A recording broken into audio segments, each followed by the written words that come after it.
In a key text, in a key book of the New Testament, Paul says, "For I am not ashamed of the gospel of Jesus Christ, for it is the power of God for salvation to everyone who believes, to the Jew first and also to the Greek." That last phrase in that famous text sometimes seems like a throwaway line that we neglect, but it's a statement about the scope of gospel power, that it transcends issues of race, culture, and ethnicity. And it really does say to us that racial reconciliation is essential to gospel proclamation. If your gospel only works for people that look like you, you have got the gospel wrong. The Lord, by his blood, has redeemed for himself a people of every nation, tribe, tongue, and people. The Great Commission bids us to make disciples of all nations, not just my neighborhood.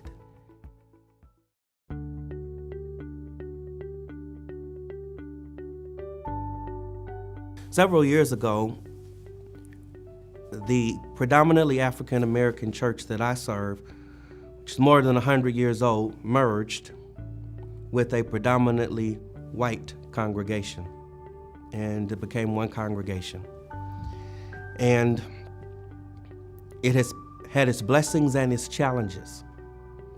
Most of the challenges have not been rooted in race. They've been in secondary things like music and programs and turf and leadership. And I am grateful for how God has allowed us to navigate those waters and maintain unity. But I really do think those threats to racial unity are not merely racial.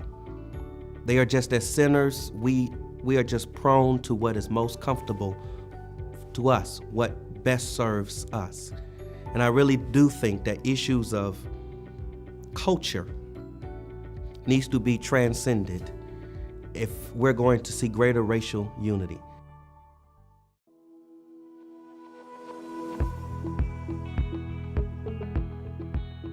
As I think about the next 50 years, what gives me hope, first of all, is just my confidence in the sovereignty and goodness and faithfulness of God. God has already kept his promises through Jesus Christ, and the Lord Jesus Christ is building his church, and the gates of hell will not prevail against it.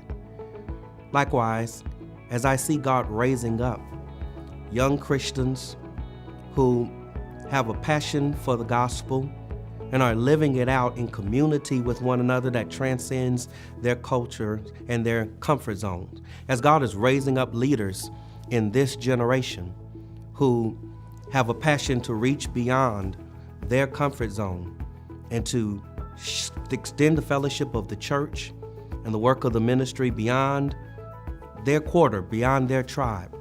It doesn't happen everywhere, but I see enough of it that it is encouraging to me that God is not leaving himself without a witness.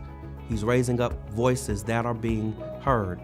And in pockets and in places and in neighborhoods and in local churches, God is doing great things, and I'm encouraged by it.